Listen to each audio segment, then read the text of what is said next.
लेकिन इन सबके बीच बहुत जरूरी है कि दिग्गज कहां पर क्या कर रहे हैं। रायबरेली में कांग्रेस के प्रत्याशी राहुल गांधी ने पूजा पाठ की है। राहुल गांधी ने चुरुआ हनुमान मंदिर पहुंचकर हनुमान जी के दर्शन किए हैं। तस्वीरें भी आप देख रहे हैं। आज सोमवार का दिन है। आज 14 लोकसभा सीटों पर उत्तर प्रदेश की वोट कास्ट किए जा रहे हैं। अमेठी रायबरेली की सीट, जो कि एक वक्त पे गढ़ कही जाती थी कांग्रेस की, ये प्रतिष्ठा राहुल गांधी की भी दांव पर है और पूजा पाठ करने के लिए वो पहुंचे हुए हैं, हनुमान जी के दर्शन करने के लिए। और वहां पर उनके साथ कुछ समर्थक भी कांग्रेस के नजर आए हैं। तो कांग्रेस के प्रत्याशी रायबरेली से राहुल गांधी, उन्होंने पूजा की है। चुरुआ हनुमान मंदिर वो पहुंचे थे, जहां पर उन्होंने मत्था टेका है।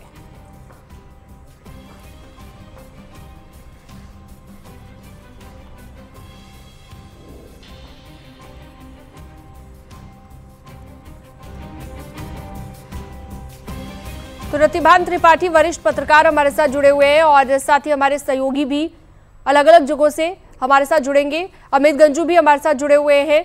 अमित, जहां पर आप जिस बूथ पर अभी मौजूद हैं उसकी तस्वीरें आप दिखाइएगा, लेकिन पहले एक रिएक्शन ले लेते हैं रतिभान त्रिपाठी जी से। वरिष्ठ पत्रकार हैं रतिभान जी। रतिभान जी, लगातार आप कई चुनाव देख चुके होंगे और अभी हम जो देख रहे हैं कि वोटिंग परसेंटेज काफी कम दिख रहा है। बात अगर राहुल गांधी की करें तो राहुल गांधी अपनी मां की विरासत संभालते हुए इस बार दिख रहे हैं, चुनावी मैदान में है। रायबरेली से सोनिया गांधी की ये सीट है, लेकिन अभी पूजा पाठ करने के लिए पहुंचे हैं। कितनी मुश्किल है उनकी राह। भगवान से तो यही मांग रहे होंगे कि जीत हो जाए, लेकिन आपको क्या लग रहा है कि कितनी राहें आसान है यहाँ पर राहुल गांधी की, कितनी मुश्किल है? नहीं, राहुल गांधी का जो रायबरेली में क्षेत्र है वो उनका पूरा 1998 और एक बार 1977 दो बार छोड़ दिया जाए तो ये कांग्रेस की परंपरागत, गांधी परिवार की परंपरागत सीट रही है। पहले फिरोज गांधी, फिर बाद में इंदिरा गांधी, बाद में और आपकी इधर सोनिया गांधी, और आज पहली बार राहुल गांधी यहाँ से मैदान में उतरे हैं। मुझे लगता है कि राहुल गांधी के लिए वहाँ की जनता बहुत दयालु है, सहृदय है और उसके प्रति संवेदनशील है। तो राहुल गांधी की जो ये सीट है रायबरेली, ये बहुत कठिन नहीं है। ठीक है, चुनाव है, चुनाव में भारतीय जनता पार्टी ने भी बड़ी मेहनत की है और वहाँ उनके प्रत्याशी दिनेश प्रताप सिंह स्थानीय प्रत्याशी हैं, तो कभी कांग्रेस के हुआ करते, पूरा परिवार ही कांग्रेसी था। इधर विद्रोही होकर के वो भाजपा की ओर आ गया है, तो उनकी जो छवि है वो उसके हिसाब से तो ये लगता है कि लोग उनसे नाराज हैं। वजह कि आदित्य सिंह जो वहाँ के विधायक हैं, वो खुद उनका प्रचार उन्होंने नहीं किया था। तो लेकिन राहुल गांधी के लिए तो जो रायबरेली के लोग हैं वो बहुत संवेदनशील हैं। रतिभान जी, यहाँ पर अगर स्पेसिफिकली इस सीट की बात करें, रायबरेली सीट की, आप कह रहे हैं कि बहुत ज्यादा मुश्किल नहीं होगी राहुल गांधी के लिए, लेकिन बावजूद इसके आपने देखा होगा कितना ज्यादा वक्त लगा था रायबरेली में कांग्रेस को प्रत्याशी का नाम का ऐलान करने में। इतने वक्त बाद नाम का ऐलान हुआ है। आने वाले वक्त में अगर ये सीट राहुल गांधी हार जाते हैं तो सियासी करियर पे भी उनके सवाल खड़े होंगे। निश्चित रूप से अमेठी की पिछली बार की अमेठी की राहुल गांधी की हार राहुल गांधी नहीं, पूरे कांग्रेस के उत्तर प्रदेश के कैरियर पर सवाल के रूप में थी। और इस बार अमेठी से गांधी परिवार का लड़ना भी एक सवाल खड़ा करता है। बावजूद इसके उन्होंने अपने एक ऐसे कार्यकर्ताओं को अमेठी से लड़ाया है जो अमेठी के घर घर के लोगों को ठीक से जानता है। और के एल शर्मा बहुत पुराने नेता रहे हैं वहाँ के, वो गांधी परिवार के बहुत करीबी लोगों में थे और वो वहाँ के कार्यकर्ताओं को जानते हैं। तो उसी तरीके से राहुल गांधी यहाँ प्रियंका, ठीक है रतिभान जी, आपके पास दोबारा लौटेंगे। नेहा यादव जी समाजवादी पार्टी की प्रवक्ता भी हमारे साथ जुड़ी हुई हैं। नेहा जी, आज की जो 14 सीटें हैं, सिर्फ एक सीट जो कांग्रेस के पास, लेकिन बाकी की सारी सीटों पर भारतीय जनता पार्टी का कब्जा, लेकिन समाजवादी पार्टी का कोई जनाधार इन सीटों पर नहीं है। हालांकि इंडिया अलायंस का आप भी हिस्सा है, तो ऐसे में कांग्रेस पार्टी के खाते में जो आएगा वो आपके में भी आएगा। तो ऐसे में अभी क्या हलचल समाजवादी पार्टी के मन में चल रही है? रायबरेली और अमेठी खासतौर पर इन दो सीटों की बात कीजिएगा नेहा। ये बात आप गलत कह रही है कि समाजवादी पार्टी का जनाधार नहीं है इन 14 सीटों पे। समाजवादी पार्टी उत्तर प्रदेश की प्रमुख विपक्षी दल नहीं, लेकिन इन 14 सीटों की बात की मैंने। आज जिन पर मतदान हो रहा है नेहा जी, मैंने उनकी बात की। उन 14 सीटों में कहां पर समाजवादी पार्टी दिख रही है आपको? कई बार बड़ी संख्या में जनता हमारी पार्टी पे विश्वास करती है, भरोसा करती है, हमारी पार्टी की योजनाओं का लाभ मिला है इस जनता को।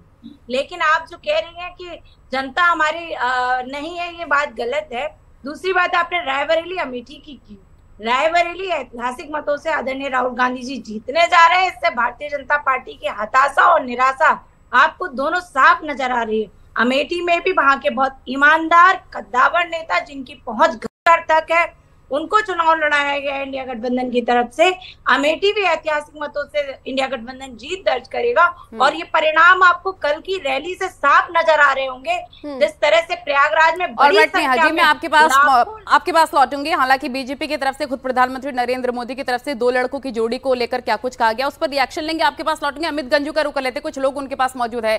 5वें चरण का रण जारी है और बहुत इंपॉर्टेंट हो जाता है ग्राउंड जीरो की जानकारी लेना। अमित गंजू, आपके पास क्या अपडेट है? क्या सुचारू रूप से मतदान जारी है?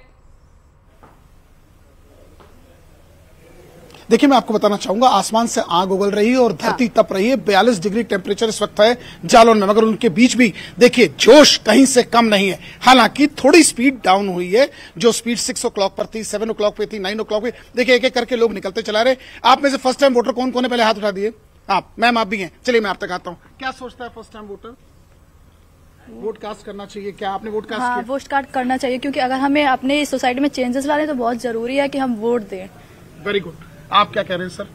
फर्स्ट टाइम वोट कास्ट कर रहे हैं? वोट देंगे। दिखाई, मेरे सियाही दिखाइए आप लोग सब, ताकि हमारे करोड़ों दर्शक आपके चेहरे को देख सके, आपकी खुशी को देख सके और आपका आज के इस महाउत्सव के आप भागीदार हैं। पर सियाही दिखाइए, जहां तक कैमरे की नजर जा रही है, सबकी उंगली लगी स्याही इस बात का प्रमाण है कि लोकतंत्र के महापर्व के ये साझे। सर, क्या मुख्य मुद्दे हैं जालौन के तपती गर्मी के अलावा? गर्मी तो यहाँ का टेम्परेचर चूंकि हमेशा ही रहता है जी, लेकिन जो कानून व्यवस्था यहाँ की अच्छी हुई है। हाँ। और सड़कों का जो कार्य हुआ है वो बहुत अच्छा, सराहनीय है। देखिए, आप बोलते जा रहे हैं, गुब्बारे फूटते जा रहे हैं गर्मी से। नहीं, बिल्कुल ठीक है। हाँ, बोलिए। योगी जी का कार्य हमें बहुत पसंद है। सर चलिए सर, आप बताइए, आपने फर्स्ट टाइम वोट कास्ट किया, कैसा क्या कहना चाहेंगे आप? नहीं, सब बढ़िया, वोट देना चाहिए, जरूरी वोट देना चाहिए। मैम, आप बहुत देर से खड़े हैं, आप बताइए क्या कहेंगे? महिलाएं क्या सोचती हैं इस चुनाव को लेकर? महिलाओं को तो सुविधाएं मिलनी चाहिए, वही चाहती हैं। मैम, आप बताइए, महिलाओं के क्या मुद्दे हैं यहाँ के? सही है, सब सही है। चलिए आइए, वोट डाला कि नहीं? वोट डाला। पसीना पोछिए पहले, बहुत पसीना आ रहा है। हंसो बाद में पसीना पोछो। हाँ, कुछ जूस वूस पिया कि नहीं? हाँ, बताइए, वोट कास्ट किया? सियाही दिखाइए पहले, सियाही, ये इम्पोर्टेंट। आप बताइए सर, क्या कह रहे हैं आप? मैं ये कहना चाहता हूँ कि जितने भी लोग हैं सबसे पहले तो वोट डालें। बिल्कुल, ताली बजाइए इनके लिए जोरदार।